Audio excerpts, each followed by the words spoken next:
The news is live from our studios here at Kokomlemle. It's Joy 99.7 FM here in Accra. In Kumasi, we are live on Love 99.5 FM and over 30 affiliates across Ghana's 16 regions, including Radio Free in Nandom, ATL FM in Cape Coast, Radio Max in Takrady, and Gaskiar FM in Techiman. For our global audience, please download the My Joy Online app from Play Store and App Store to listen live. In this edition, Parliament's committee tasked to hear from Ghanaians on the proposed LGBTQ plus bill say it is constrained by time and will have to decide when to continue the public hearing following day one that saw heated exchanges. We haven't finished with the public hearing. There are other memoranda that we have received, but we are constrained with time.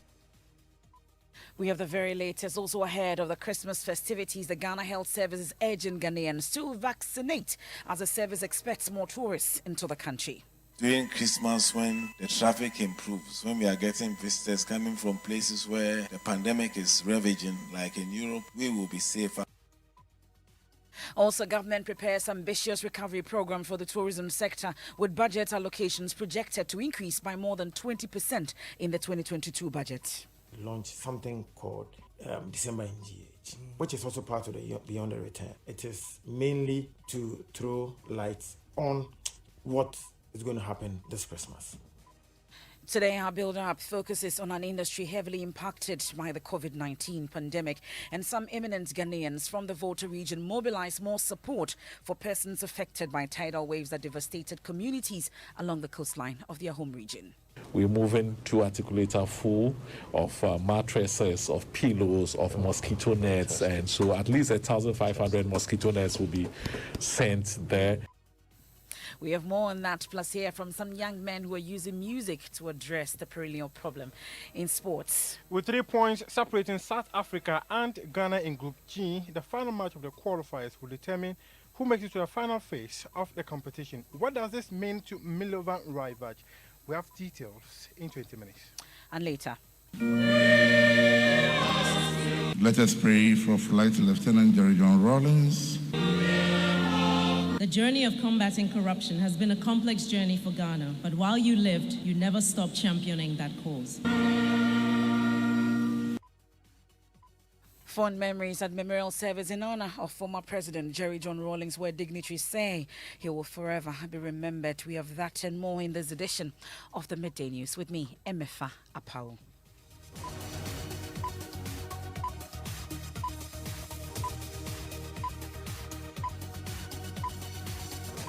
This is your home of independent, fearless and credible journalism. And this afternoon we start from Parliament, where the Constitutional, Legal and Parliamentary Affairs Committee says it is constrained by time in its quest to hear from all who submitted memoranda on the LGBTQ plus bill. The Proper Sexual Rights and Ghanaian Family Values Bill 2021 remains a document attracting heated public engagement from Ghanaians from all walks of life.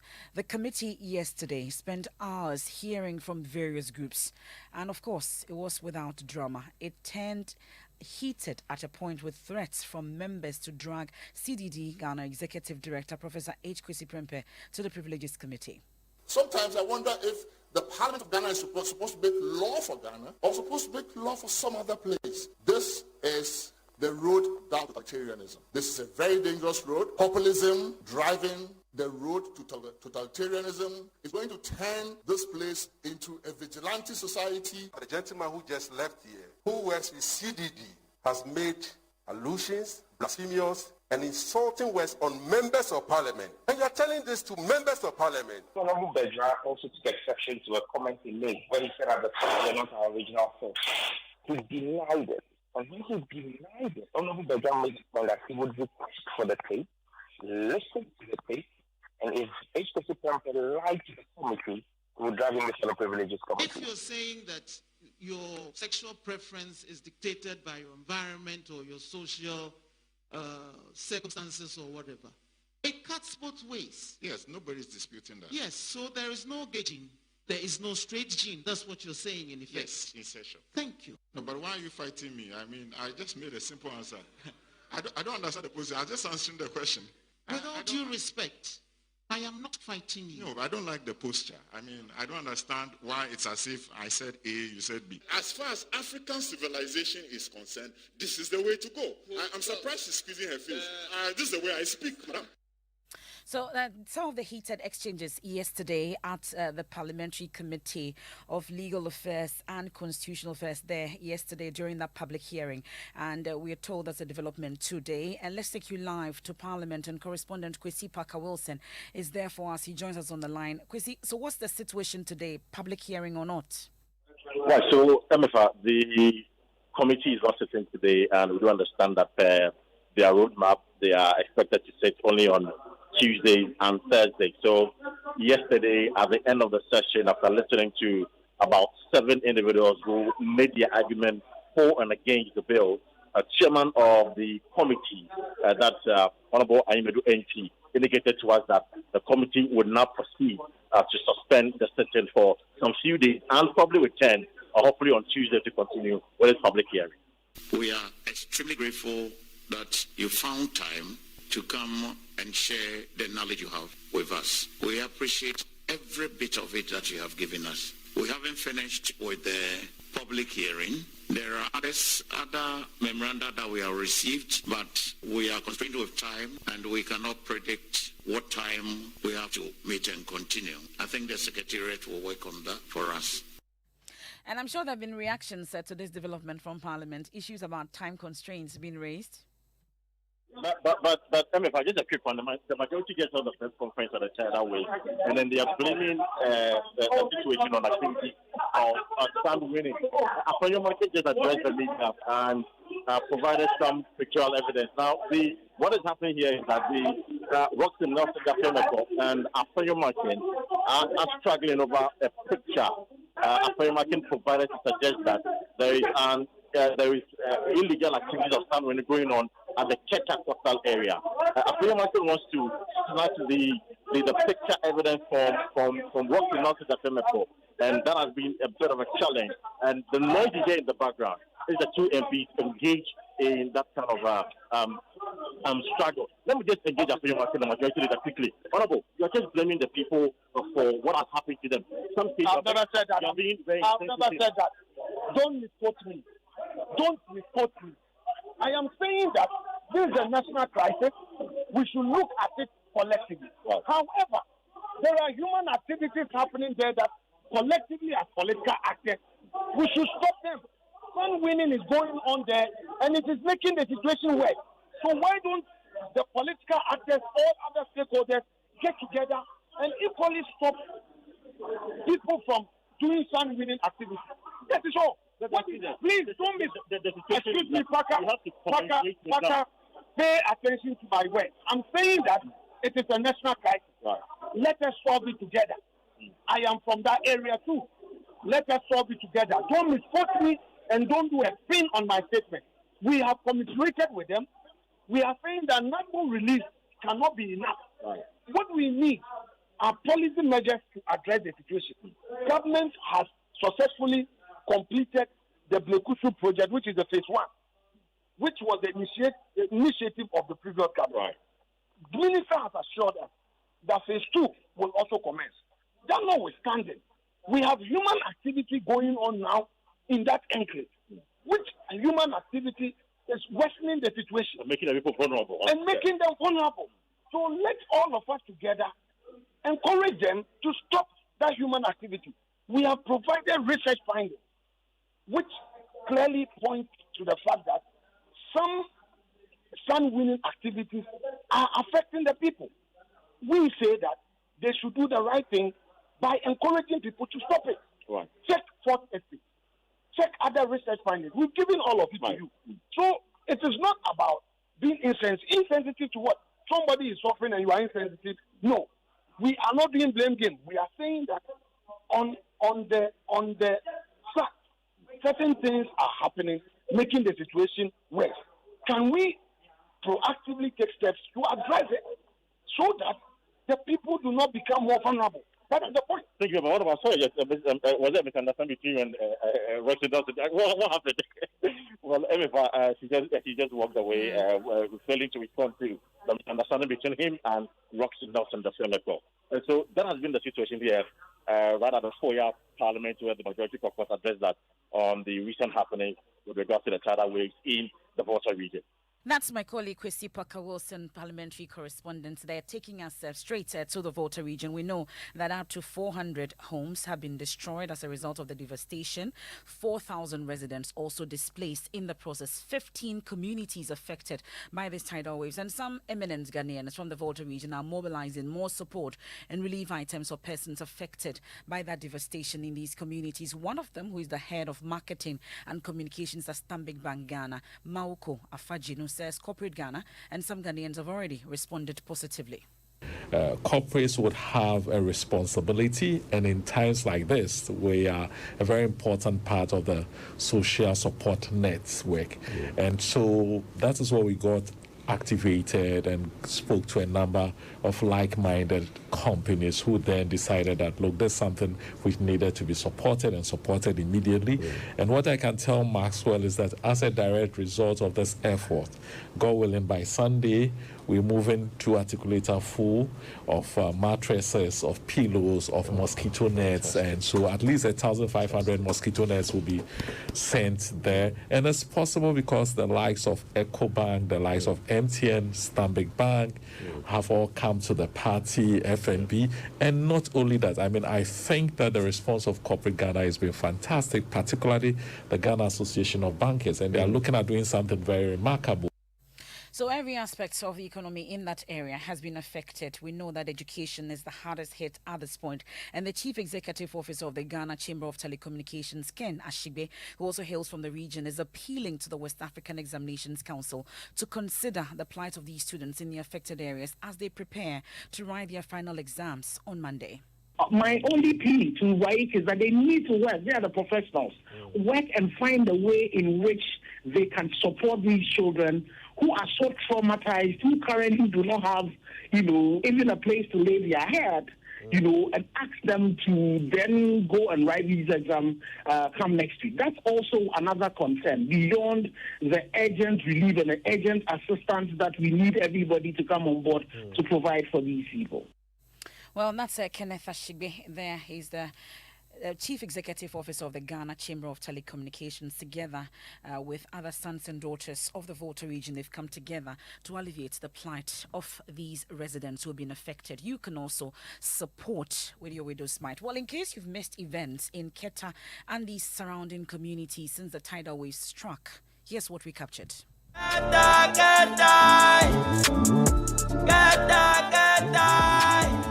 From here to the seashore is about 1,500 meters when I was very young. But up to this time, you can now see the sea from here is about 30 meters. Unless they can't, and they can't make something here. Moses Akoli is the community leader of Fuveme. He says they have given up on using expensive materials for their buildings because they always end up in the ocean. Heartbreaking story she's sharing with me in Ever. She's telling me that her child was nearly carried away by the tidal flood. What she's saying is that she would have to wait for the church service to end before she can sleep. She told me that her house has been submerged, and so she doesn't have any place where she would lay her head today. Well, she says that she would have to wait for the church to close before she would lay her mat and then sleep.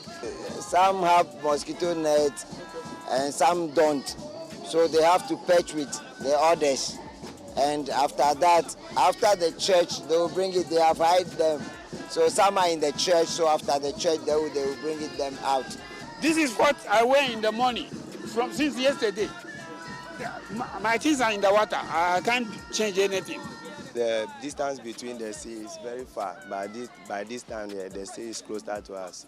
Sometimes the sea can even come here, then we can flow through this area. Then sometimes disturb our knowledge. We can't even learn. If the sea, nothing is done to protect the sea from getting closer to this building, it means that it will eventually take over the building and there will not be any school for the community.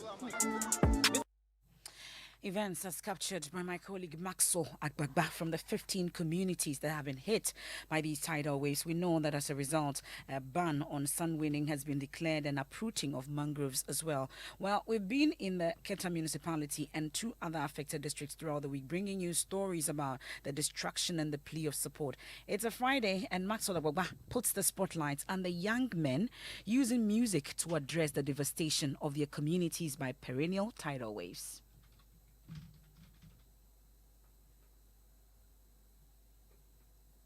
Gideon Okulu, popularly known as Bacteria, and JJ Gonami are 2 young musicians. They are using music to call for urgent government intervention for the people. Let the world hear the cry of the innocent souls. Mr. President, talk to us. We are dying. We need food. We need shelter.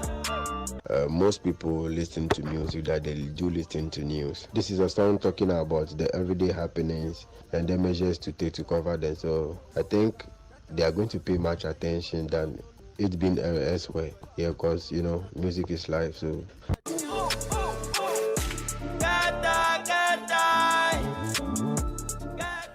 Well, that's Maxo Agbagba's report. You want to help the people of the Keta and its surrounding areas. You can visit our social media platforms and you know what to do. Thank you. Now, the Ghana Health Service says it is expectant of an influx of tourists in the country as we near the Christmas and New Year festivities. It is therefore appealing to Ghanaians to take advantage of the vaccine boom in the country and immunize themselves.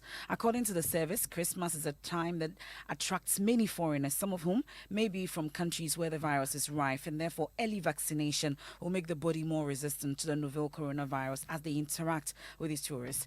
Here's Director General of the Ghana Health Service, Dr. Patrick Kumabwaji.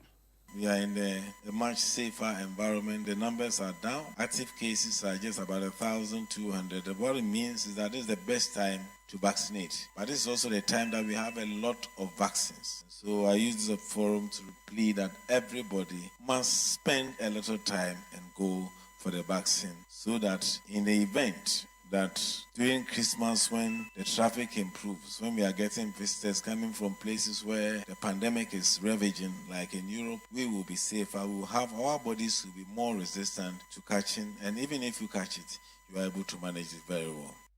That's Dr. Patrick Kumabwaji, Director General of the Ghana Health Service, addressing congregants at the 6th Congregation Ceremony of the University of Health and Allied Sciences. We'll stay a while longer on health-related matters because a preliminary analysis by the World Health Organization has revealed Africa's sharp increase in diabetes is clashing with the COVID-19 pandemic and poor access to vaccines. The statement presented in advance of the World Diabetes Day on 14 November also mentions how Africa's death rates from COVID-19 infections are significantly higher in patients with diabetes. Listen to WHO Africa Region Director for Communicable and Non-Communicable Diseases Cluster, Dr. Benito Impoma. With just 6% of the continent's population fully vaccinated, COVID-19 still poses a very real threat to population in Africa. This is especially true for people with diabetes. A preliminary analysis shows that death rates from COVID-19 are significantly higher in patients who also have diabetes. The survey of 13 countries conducted in our region found a more than 10% case fatality rate for people with diabetes, compared to 2.5% for COVID-19 patients overall. This shows that fighting the diabetes epidemic in Africa is in many ways as critical as the battle against the current COVID-19 pandemic. COVID-19 will eventually subside, but Africa is projected in the coming years to experience the highest increase in diabetes globally. We must act now to prevent new cases. That's Dr. Benito Impoma. He's the WHO Africa Region Director for Communicable and Non-Communicable Diseases Cluster. We'll take a quick break here on the Midday News. When we return, government prepares an ambitious recovery program for the tourism sector with budget allocations projected to increase by more than 20% in the 2022 budget. That's our budget build-up for today. we launched something called December in GH, which is also part of the Beyond the Return. It is mainly to throw lights on what is going to happen this Christmas. And it's a year already since the passing of former President Jerry John Rawlings. Dignitaries say he will forever be remembered. Let us pray for Flight Lieutenant Jerry John Rawlings. The journey of combating corruption has been a complex journey for Ghana, but while you lived, you never stopped championing that cause. It's Hollandia yogurt, a nourishing snack. Check. Vitality. Check. Taste. Check. Vitamins, calcium. Check. It's Hollandia yogurt. It's Hollandia yogurt. Hollandia yogurt. Enjoy a nourishing boost of vitality with Hollandia yogurt. Available in strawberry and plain sweetened, fortified with vitamins A, B2, B12, and a source of calcium. Grab a pack of nourishment and level up. This advert is FDA approved.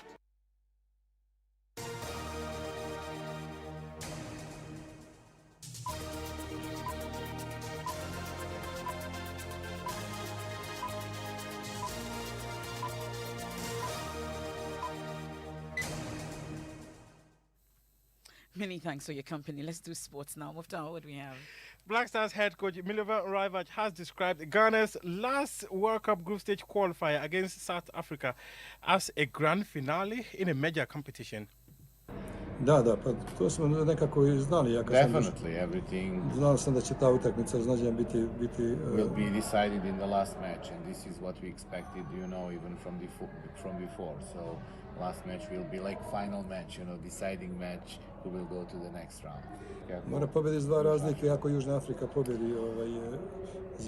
We have to win with 2 goals difference. Very simple calculation, so we have to approach this seriously, and we all have to do our best to make it happen. That is Black Stars head coach Milovan Rajvac. Thank you very much, Muftau. Now, government is preparing an ambitious recovery program to revamp the tourism sector for next year. According to the Ministry of Finance, budget guidelines seen by Joy Research, the Ministry of Tourism, Culture and Creative Arts is expected to see a 21% increase in its budgetary allocation for the next year, with several programs lined up to reverse the effect of the COVID-19 pandemic. In our hashtag Budget 22 build-up today, we focus on a sector which, until the outbreak of COVID-19 disease, contributed an average of 6% of the country's GDP and now is dropped to 0.8%. Deputy head of our research desk, Winston Ngamwa, as always, joins us with some insights into the 2022 budget build-up. Winston, let's talk about the plan for the tourism sector. Well, so let's start from how the pandemic affected the tourism industry. And based on data collected by the Ghana Tourism Authority as at 31st May 2020, we're told that 979 accommodation facilities are shut down, and this represents almost 25% of licensed fees. Now, the related job losses were over 2,300 personnel. In addition, 11,558 tourists canceled their visits to Ghana, leading to a projected year-to-year revenue loss of 4.8 million Ghana cedis. Now, focusing on budget allocation, in 2019, before the COVID-19 pandemic struck, the Ministry of Tourism, Culture and Creative Arts was allocated 150 million Ghana in 2020. Now, the ministry's budget reduced by some 4.24 million to 198 million in 2021. This year, the ministry's projected budget allocation is pegged at 120 million Ghana, presenting an increase of 21%. So, analysis, the ministry's projected budget allocation represents some 0.093% of the entire projected expenditure of the government for 2022. Well, we can hear from the Deputy Minister in charge of Creative Arts and Culture. And so Government of Ghana launched Beyond the Return, which is supposed to reinforce Year of Return. Unfortunately, in quotes, so-called COVID-19 messed up a lot of things for the tourism industry, creative arts, culture industry last year. And so coming back as we are recovering from where we left it, it is imperative or it's only prudent that we launch something called December in GH, which is also part of the Beyond the Return. It is mainly to throw lights on what is going to happen this Christmas. That's the Deputy Minister of Tourism, Culture and Creative Arts, Mark Okraku Mante there. Now, the Lord has been our refuge and strength, the words of family of the former late President Rawlings. So for heaven's sake, do not beg in their way. It's been a long day without you. The government of the Supreme Military Council was overthrown and the Armed Forces Revolutionary Council was established. That action represented a revolt of the ordinary Ghanaian against social injustice, against economic hardship, and against the cancer of corruption that had eaten deep into the fabric of our society. Since the future belongs to the young, it was felt that we must safeguard the supreme national interest and bring social justice into the body politic. It is up to the rest of the world to look beyond the prejudiced and sensational images and recognize Africa as the continent of the future. On the mid-morning of Thursday, November 12, 2020, the news of Mr. Rawlings' death sent the nation into a state of shock and disbelief. 1 year on, the family say it is difficult for them to live with the memory that the former president is no more. At a memorial service to observe 1 year of his demise, daughter of the late president and MP for Koliklote, Zaneto Ajiman Rawlings, described him as a loving father whose ideals on probity and accountability will continue to guide the nation. Probity and accountability were not just popular words associated with Jerry John Rawlings. You did everything you could when you were leader of this country to live with the ideal and to convince all Ghanaians to follow suit. The journey of combating corruption has been a complex journey for Ghana, but while you lived, you never stopped championing that cause. We're still far from where you wanted your beloved Ghana to be, but your ideals and what you stood for will continue to haunt those who choose to cut corners and achieve undeserved riches at the expense of their people. And this applied to both politicians and non-politicians alike. Your environmental credentials always preceded whatever you did. We recall on some of our trips when you would stop a convoy and together with your security detail, extinguish a raging bushfire before proceeding with the journey. This is not a tribute to Dad. But how does one speak about Jerry John Rawlings without remembering all these? May his dear soul rest in eternal peace. Let's take you live on the ground. My colleague Elton Brobe was at the Holy Spirit Cathedral where the service was held and joins us with more details. Elton, this must have been a very solemn celebration. Who were some of the dignitaries that were there and what did they say? So the Vice President, Dr. Muhammadu Bawumia, led the government delegation, which also included the Chief of Staff and some ministers of state. On the other side of the political divide was former President John Mahama, some ministers that served under former President, late President Rawlings during the PNDC and the NDC era. Former Health Minister under the Rawlings regime, Samuel Nyamadonko, summed up the feeling that was in the room during the ceremony. Those of us who followed him, one thing that we remember him for was the fact that he believed in social justice, that let us all live as brothers and sisters so that there will be life will be very dignified for our people and also ensure that we are all very, very happy with ourselves. He will give you the chance to operate on your own will, but if you screw up, you will learn something out of what you have done, but then make sure that you are doing it with integrity. That's the former Minister of Health, Samuel Nyamadonko. Well, the son of the late President, Kimani Rawlings, also spoke. Yes, Senator, he said that the demise of the late President is so tough on the family. That 1 year on, the pain remains immeasurable. But they are counting on the people of Ghana to see them through. Excellencies, ladies and gentlemen, we are and remain grateful to all local and international friends, the military, the police, the media, and especially the beautiful people of Ghana. We would also like to take this moment to commiserate with the countless families that have been bereaved during this most tragic period in recent human history. There are truly no words that can take away the sorrow, but with time comes healing, and with healing comes joyful reflection. That's Kimathi Rawlings, son of former President Jerry John Rawlings, there at that memorial service. And that's how we end today's edition of the Midday News here on Joy 99.7 FM. When you log on to myjoyonline.com, there's more news, including those making the headlines. We're told some judge threatens to haul H. Kwesi Prempeh before the Privileges Committee, amongst others. Also, we have a playback of the memorial service that you can catch for yourself, and AG's option for law students to take another examination and welcoming. That's according to the students. And review of 1992 Constitution cannot happen under Akufo-Addo, Justice Shremsai says. And that's a more on myjoyonline.com. Elijah to Elisha continuation is on Living Word with Pastor Mensah Otabil. I am MFR Pau. Enjoy the rest of your weekend. Benjamin! Kweku! Nkwadai nyina he. Auntie Maggie, I don't know what you move from my anopotutu to say. Pepesa wabua me, na mede momo no, ema ni sika. Oh, Auntie Maggie, Jaisa. Say, Momo, I easy cry. Obet me